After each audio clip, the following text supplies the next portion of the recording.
Bismillahirrahmanirrahim. Assalamualaikum warahmatullahi wabarakatuh. Waalaikumsalam warahmatullahi wabarakatuh. Alhamdulillah. Alhamdulillahilladzi hadana li hada wa ma kunna linahtadiya laula an hadana Allah. Allahumma shalli ala sayyidina Muhammadin al-Fatih lima ughliq wal khatim lima sabaq nasiril haqqi bil haqq wal hadi ila siratikal mustaqim wa ala alihi wa sahbihi haqqa qadrihi wa miqdarihi al-azim. Amma ba'd. Yang saya hormati para orang tua, para sesepuh, para satidah, para hujjaj, mukarram, Bapak Haji Syarif, mukarram, Pak Ustaz Hasbullah, bil khusus yang saya hormati guru kita, mukarram, Pak Ustaz Dr. Anas Muhammad Sani. Kita doakan guru kita serta para orang tua yang hadir, semoga Allah panjangkan umurnya, Allah sehatkan badannya, Allah permudah segala urusannya, dan kita semua yang hadir di majelis ini semoga kita semua mendapat ridho Allah, mendapat rahmat Allah, mendapat ampunan dari Allah Subhanahu wa taala. Segala dosa-dosa kita semoga dihapus, diganti dengan kebaikan-kebaikan, dan semoga bertambah usia, bertambah dekat kita dengan Allah, bertambah semangat di dalam ibadah, bertambah khusyuk di dalam berzikir kepada Allah Subhanahu wa taala, dan semoga kita terus-menerus diberi kenikmatan, kelezatan di dalam berzikir, di dalam membaca Quran, di dalam berselawat kepada Nabi Muhammad SAW, dan semoga Allah mudahkan semua urusan kita, baik urusan dunia maupun urusan akhirat, sehingga kita semua selamat di dunia, selamat di akhirat, bahagia di dunia, bahagia di akhirat, wafat husnul khatimah. Amin Allahumma amin. Sebelum kita mulai taklim kita, lebih dahulu kita membaca Al-Fatihah untuk muallif kita dan untuk guru kita yang sudah mendahului kita. Al-Fatihah bagi Imam Ibnu Hajar Al-Asqalani, Syekh Ali bin Hasan Al-Albani, Syekh Sulaiman An-Nuri, wa Syekh As-Sabuni, wa Imam Bukhari, Sultan bin Syekh Jamil Awliya, wal Aqtab, wal Amjad, wal Awtad, wa Sayyidina bin Syahmi bi abatina wa mahatina jaddatina, wa khususan ila al-masjid hadal masjid. Dan hadrat Nabi Muhammad sallallahu alaihi wasallam. Al-Fatihah. Alhamdulillah Bismillahirrahmanirrahim. Alhamdulillahirabbil alamin arrahmanir rahim maliki yaumiddin. Iyyaka na'budu wa iyyaka nasta'in. Shiratal ladzina an'amta 'alaihim ghairil maghdubi 'alaihim. Baik, kita lanjutkan kajian hadis Bulughul Maram. Sampailah kita pada hadis yang ke-102. Bismillahirrahmanirrahim. Qala al-mu'allif rahimahullahu taala wa nafa'ana bihi wa bi ulumihi fid dharain amin. An Aisyah radhiyallahu anha qalat, dari Sayyidah Aisyah semoga Allah meridhai beliau berkata, karena Rasulullah sallallahu alaihi wasallam, dahulu Nabi Muhammad sallallahu alaihi wasallam, idza tasala minal janabah, apabila beliau mandi junub, yabda'u fayaghsilu yadayhi, beliau memulai pertama dengan mencuci kedua tangannya. Tsumma yufriqu bi yaminihi ala shimalihi fayaghsilu farjahu. Jadi Nabi besar kalau mau mandi junub, pertama beliau mencuci kedua tangannya. Jadi jangan sampai kita tangan langsung nyelup ke ember, ya, atau langsung ke bak. Takutnya tangan kita najis. Kalau tangan kita najis, kebetulan baknya kecil, ya airnya sedikit, terkena najis, berubah tidak berubah, maka hukumnya najis. Jadi gimana? Cuci tangan dulu di luar. Jadi kalau kita, ya kalau ada keran, kita cuci tangan dulu di keran dulu. Atau sediakan nih. Jadi gayung ini jangan sampai apa? Nyelam di bak, taruh di luar, buat kita cuci tangan. Jangan sampai ada di ember, kita ngambil begini, kan tangan kita jadi air. Kalau sedikit maka airnya jadi najis. Bisa dipahami Pak ya? Jadi sebenarnya tangan dulu di luar. Nah Nabi SAW kalau mandi junub, beliau pertama cuci tangan di luar. Setelah cuci tangan di luar, tsumma yufrigu biyaminihi ala shimalihi fayasilu farjahu. Nabi bersama mengambil air lagi, kemudian mencuci kemaluan. Mencuci kemaluan. Jadi kalau kita habis hubungan badan atau habis keluar air mani, maka hendaknya kita buang air kecil terlebih dahulu. Kenapa? Agar sisa-sisa mani keluar semua, terdorong dengan air seni. Kalau tiba-tiba nanti nggak kencing, ya tidak buang air kecil terlebih dahulu, ada mani keluar, kita udah kelar mandi, wajib mandi lagi. Ya, jadi gimana untuk memastikan mani semua sudah tuntas? Gimana? Buang air kecil terlebih dahulu. Jadi sisa-sisanya biar terdorong semua. Jadi Nabi SAW mencuci kemaluannya. Setelah mencuci kemaluannya, tsumma yatawaddo. Kemudian Nabi Muhammad SAW berwudu. Tsumma yakhudul ma' fa yadkhilu asabi'ahu fi usuli sya'ri. Setelah berwudu Nabi Muhammad, beliau mengambil air, memasukkan jari-jarinya fi usuli sya'ri, sampai akar-akar rambut, jangan dicelah-celahin, ya digosok-gosok nih, kepala digosok untuk memastikan air itu sampai ke kulit. Tsumma afana ala ra'si thalatha hafna, kemudian menuang air ke kepalanya sebanyak 3 tuangan. Ya, jadi untuk memastikan bahwasanya semua air kena kepala.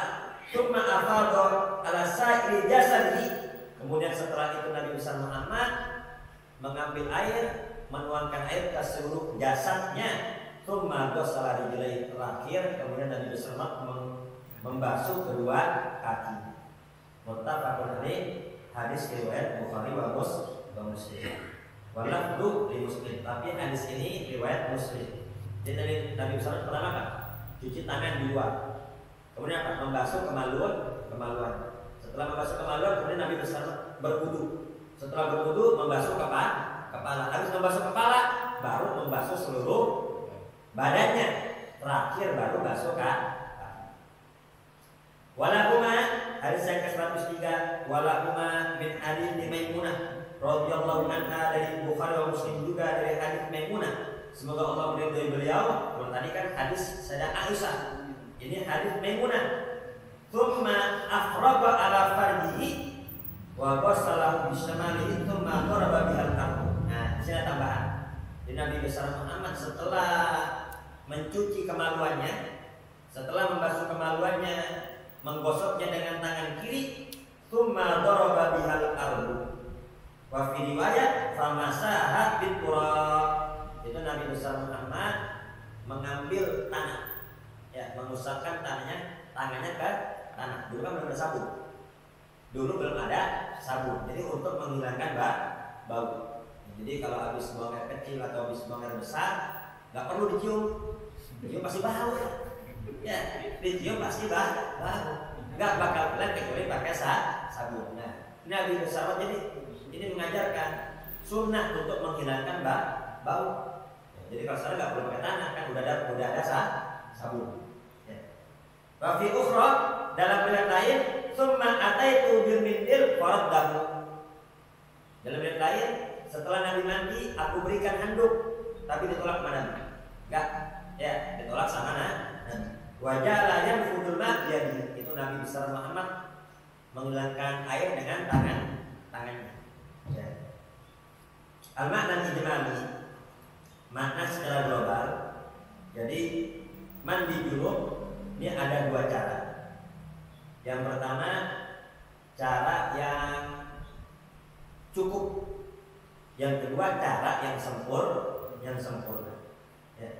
Jadi intinya, yang pertama adalah meratakan seluruh badan dari ujung kepala sampai ujung kaki dengan air, sehingga tidak tersisa satu pun anggota yang tidak terkena air. Ini pokoknya cara yang cukup, ya. Jadi cara yang simpel gimana? Pokoknya dari ujung rambut sampai ujung kaki basah semua, itu mandi junub namanya. Ya, ini cara yang apa? Cara yang simpel. Ya, cara yang simpel. Dan ada cara yang sempurna. Gimana cara yang sempurna? Cara yang sempurna hendaknya memulai dengan taharatul khubuthi. mencucikan hadas. Mencucikan hadas terlebih dahulu, mencucikan hadas kecil terlebih dahulu, baru yang lainnya. Jadi gimana? Pertama, ya mencuci kemaluan. Habis mencuci kemaluan gimana? Baru membasuh anggota wudu dengan wudu. Kenapa kok wudu dulu? Untuk memuliakan anggota wudu dibanding anggota yang lainnya. Jadi kan ada pertanyaan, kalau habis mandi junub mah nggak perlu mandi lagi. Ya. Kan sering ada orang begitu kan, kalau habis mandi junub nggak perlu wudu lagi. Ya kan pernah ada tuh. Kalau habis mandi junub nggak perlu mandi lagi. Kenapa? Kan udah mandi hadas besar. Yang kecil pasti ikut. Itu kalau dia cara mandinya ikut yang kamilah, yang sempurna. Ya, karena dia udah wudu di dalamnya. Jadi habis basuh kemaluan, ya dia Pertama dia niat mandi hadas besar, dia basuh kemaluan. Ya, habis basuh kemaluan dia berwudu. Jadi membasuh anggota wudu sambil berwudu. Kenapa kok berwudu terlebih dahulu? Karena untuk memuliakan anggota wudu. Jadi dibasuh terlebih dahulu dibanding anggota-anggota yang lainnya. Setelah dia berwudu, ya, maka wa yabda'u bil anani qabla asafir. Memulai dari bagian yang atas dibanding yang bawah. Atas dulu kepala. Tadi dengan apa?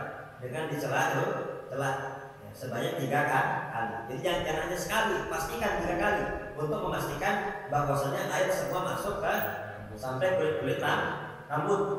Kemudian wabil mayamin qoblal mayasir. Kemudian apa? Bagian yang kanan dulu, ya depan, belakang, baru yang kiri. Yang kiri depan, belakang. Nah, inilah hadis yang dijelaskan oleh Sayyidah Aisyah, ini cara yang sempurna. Itu dapat sunnah Nabi besar Muhammad sallallahu alaihi wasallam. Jadi apa? Dia ngikutin sunnah Nabi. Jadi pertama niatnya. Niat itu udah pasti ya. Berbarengan dengan membasuhkan air ke tubuh. Kemudian apa? Membasuh kemaluan. Harus membasuh kemaluan, ya. Membasuh kemaluan, depan, belakang, baru apa? Membasuh anggota wudu. Sekalian wudu tuh, berarti itu. Setelah membasuh anggota wudu, ya, kemudian membasuh kepala. Habis membasuh kepala, dahulukan yang kanan, baru yang kiri, baru terakhir kaki. Ini cara yang sempurna. Ya.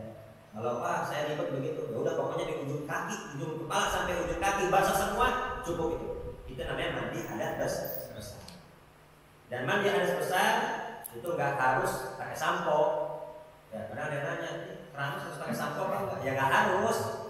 Ya, cuma nggak enak aja kalau nggak sampoan gitu doang sih. Ya, rambut basah tadi nggak sampoan nggak enak, itu doang. Ya kalau sampo tiba-tiba habis, ya udah tetap cukup itu. Karena ini ada orang, waduh saya tadi mandi hadas besar, tapi sampo habis. Saya harus ulang lagi apa enggak? Nggak perlu ulang. Yang penting basah. Adapun sampo itu, katanya kalau mandi hadas besar harus pakai sampo. Nggak harus, cuma nggak enak aja kalau rambut basah nggak pakai sampo. Jelas nggak ya? Fikul hadis. Fikir dari hadis ini. Jadi intinya pertama cuci kedua tangan di luar, jangan dimasukkan ke bak. Yang kedua istinja terlebih dahulu sebelum berwudu. Ya, kalau udah wudu tiba-tiba nyentuh kemaluan lagi, ya batal. Wudu lagi. Makanya kan kemaluan dulu dicuci. Kemaluan depan belakang dicuci. Udah itu baru wudu. Kenapa kok wudu? Untuk memuliakan anggota wudu. Jadi dibasuh dulu, baru nanti anggota yang lainnya. Ya. Setelah itu apa? Membasuh bagian atas dulu, baru bawah. Jangan bawah dulu baru atas. Kemudian apa? Kanan dulu baru kiri. Nah, kemudian tadi kan ada hadis Nabi besar Muhammad dikasih anduk tapi ditolak. Nah, di sini nanti ada khilaf ulama. Ya. Ada yang mengatakan bahwasanya ya menggunakan handuk itu hukumnya makruh, tapi ada yang mengatakan menggunakan handuk hukumnya jawaz, boleh saja. Ya. Kenapa kok boleh saja? Karena ada riwayat Salman Al Farisi pernah ketika Nabi besar Muhammad berwudu, ya. Kemudian apa? Nabi besar Muhammad habis wudu, beliau mengambil jubahnya, dilap dengan jubahnya, dengan balik jubahnya bagian dalam. Itu menunjukkan bahwasanya ngelap boleh. Ada yang bilang makruh, ada yang bilang boleh, terserah mau ikut yang mana. Ya, wallahu a'lam bishawab. Semoga semua diberikan ilmu yang manfaat dan barokah. Wa husnul khatimah. Al-Fatihah.